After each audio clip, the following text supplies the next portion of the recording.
The political season in Imo State may be hotter than what we expect. Civil society organization who is defending Uzodima's government is firing at the likes of the lawmaker representing the Attorney to South constituency, Ikenga Ogochinyere. And the latest man in town, his name is Dr. Chima Amadi. If you check our video, you're going to see that Chima Amadi has been exposing a lot of rot in Uzodima's government. From now, all indications Uzodima can no longer bear it, and you'll be shocked what they have to tell the people of Imo State to do to this. Listen to this detailed press conference held in Owerri some few minutes ago. For years, we have remained a non-partisan watchdog, exposing falsehoods, promoting responsible leadership, and safeguarding the civic space.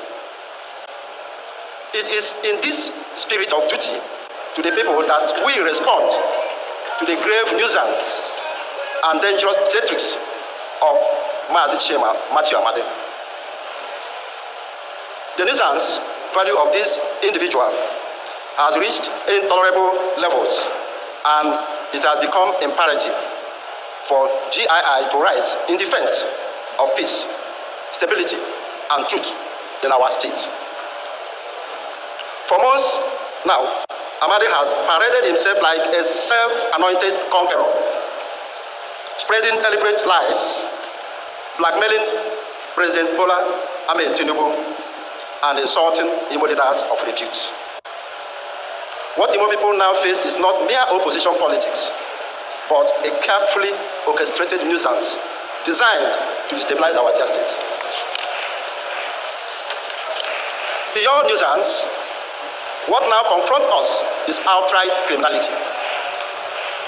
In recent weeks, Amadi has brazenly moved across Imo State, including sensitive environments where politics is not even permitted, such as university campuses and places of worship, distributing cash recklessly in tens of millions. In at least 3 videos currently online, he is seen spraying Naira notes and even dancing on them in open violation of our financial laws and our national currency regulations. Let it be clear, the Greater Imo Initiative is never against philanthropy or genuine alms giving. But when a man who has never lived in Imo State, who cannot even mention the name of 3 streets in Owerri, nor drive himself from Owerri to his village in Ngopala, suddenly arrives with questionable riches to splash illicit cash and stop crimes in the name of running for governorship, it ceases to be generosity. It becomes criminality, and it calls for concern, outrage, and condemnation. This is not just indiscretion, it is a crime. The Money Laundering Prevention and Prohibition Act 2022 in Section 2, subsection 1, prohibits individuals from making or accepting cash payments above 5 million naira.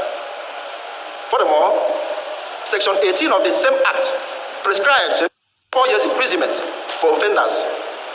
By this alone, Amadi has placed himself in open defiance of the laws of the Federal Republic of Nigeria. Added to this is his abuse of the Naira itself, which under the Central Bank of Nigeria Act 2007, Section 221, subsection 3, criminalizes the spraying, dancing upon, and mutilation of our national currency, prescribing imprisonment or fine for offenders. These are not minor matters. They are clear breaches of law that demands urgent action. We therefore call on the Economic and Financial Crime Commission, EFCC, to apprehend and prosecute this agent of lawlessness without any further delay. It is troubling to note that Amadi seems not to be acting alone. He often references certain external, desperate political actors in Abuja, whose only agenda is to impose themselves on Imo politics at all costs and capture the treasury of our state. Therefore, Amadi's relentless and senseless attacks on Governor Uzodima are not driven by any ideology, or patriotism, but by selfish objective to wrest control of the APC structure in Imo State ahead of 2027 elections. This is a true face of his ambition, personal gain disguised as activism.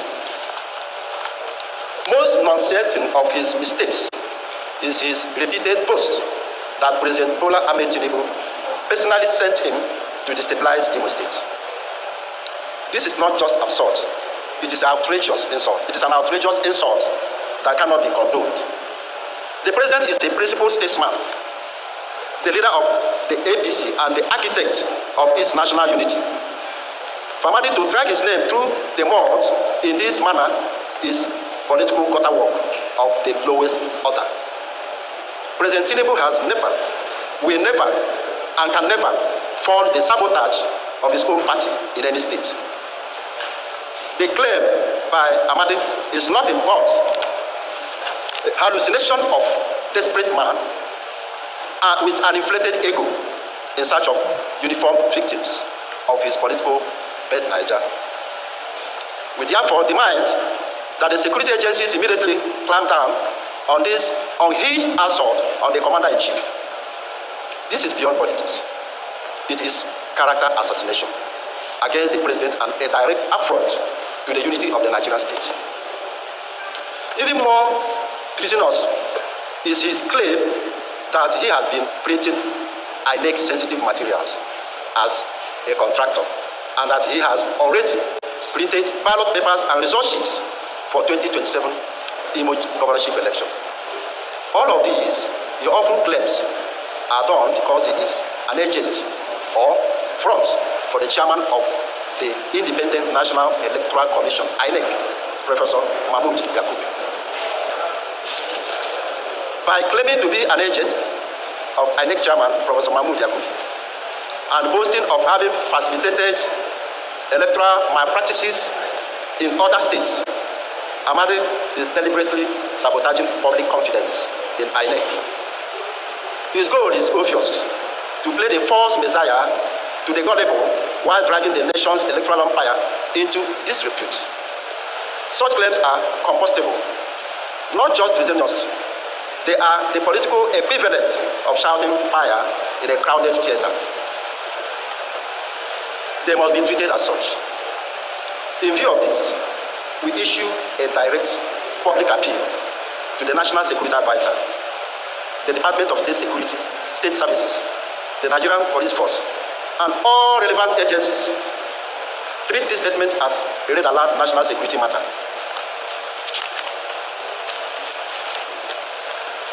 Specifically, we call on immediate raids and searches on all known residences of Chief Amadi in Ngobala and Abuja to find any INEC materials he claims to possess. If Amadi is lying, prosecute him for willful misinformation. If he is telling the truth, prosecute him for possessing illegal election materials. Either way, the man belongs to the dog. Even more worrisome is the fact that Chief Amadi, who is not a public office holder and who has not held even a councillorship position all his life, now parades himself with a large army of security agents as though he were already a state governor. This is a dangerous charade designed to give the false impression that he is being backed from above. We ask in all seriousness, has Nigeria become such a country where impostors and political jesters can infiltrate the security forces and deploy our gallant officers and men for political impersonation, fraudulent misrepresentation, and hatchet jobs? This ugly spectacle must not be allowed to stand. We must also strongly advise the people of Imo State, particularly vulnerable market men and women, whom Chief Amadi frequently invades with cash handouts, to exercise extreme caution.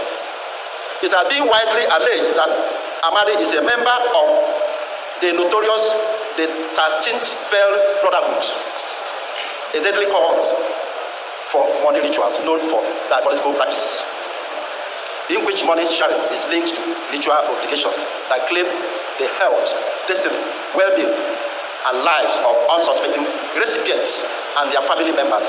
Such gifts often brings misfortune rather than blessing. Homes that accept them are said to descend from one calamity to another. This may explain why Amadi insists on personally distributing money in markets rather than through associates. More troubling is his well-known abandonment of the Jehovah's Witnesses faith into which he was born and his open denunciation of Christianity. Today, Amadi is not a member of any Christian denomination. Against this backdrop,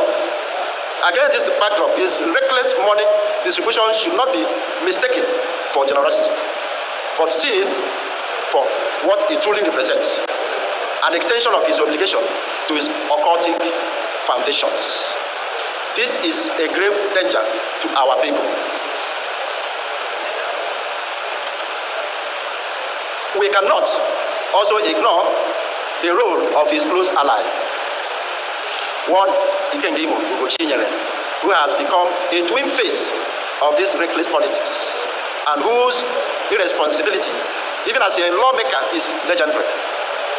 Under his sponsorship, talks attacked journalists at the old NUJ Secretariat in Owerri, spilling blood, smashing cameras, and forcing female journalists to flee for their life. That old building, which NUJ voluntarily handed over to the Imo State government after it was given a befitting new complex, that is where we are now, has now been illegally converted into a den of hemp smokers, criminals, and rapists, all shielded by a serving federal legislator. This is shameful and intolerable. Gentlemen of the press, for the government of Imo State to immediately take over the old NUJ Secretariat to restore order, protect innocent residents, and preserve the dignity of journalism in our dear state. Security agencies must also open investigation into continuous violent acts, his sponsorship of criminal elements, and his unholy alliance with Chief Amadi. No democracy can afford to keep silent when two men, bound by reckless ambition, mortgage peace, dignity, and security on the altar of selfish politics. We shall continue to defend truth, dismantle lies, and protect the reputation of Imo State from the raking crew of ambition-driven charlatans. We will not allow anti-Imo propagandists to stain the unity of our people or the hard-earned achievements under Governor Ugozole. Before I come to finality, I want to tell the press that the likes of Chief Amadi, who goes to the 3 zones of this state, he goes to Mbise, goes to Ono, goes to Kigwe to criticize the administration of our dear governor, telling the people lies. When he was going through to this place, he was so blind not to see the standard road infrastructure put in place by our dear governor. If he had gone through this route, Chief Amadi ought to have praised the governor for this quality of road he has put on ground. For instance, if Chief Amadi is going to Okigwe Road, when that road had not been built, how would he cross? How would he cross the Kemele axis? That place would have stopped him. So for Chief Amadi to be blind of all the achievements, solid achievement the governor has recorded, means that he's a blind man, and Imolite do not allow a blind man to govern them. At this juncture, I want to warn or advise all the traditional rulers in this state not to bestow anybody or politician with the honor of chieftaincy title. They should screen them thoroughly, find out what they are before they should bestow them with the chieftaincy title. I also want to ask, what is the antecedent of Chief Amadi? He should tell Imolite the name of the secondary, primary, and university he attended, and the qualifications he obtained, and the kind of job he does. This is what should have preoccupied him to market himself, so that Imolite will now consider him, and not to come and jump the procedure of criticizing the government, of attacking a political party, and at the same time claiming that Mr. President gave him the approval to come and destroy a house he built. Having said that, and finally, we call on the people of Imo State to reject the prophet of doom, the apostle of fake data, and the merchant of chaos. Imo's progress will continue, not because of these political comedians, but in spite of them, we stand on truth. And truth will always outlive the noise of liars. Gentlemen of the press, I thank you for finding time to come and take our own story about these charlatans who wants to destroy our party in the name of political ambition, in the name of they want to become the governor of Imo State. Thank you, and God bless.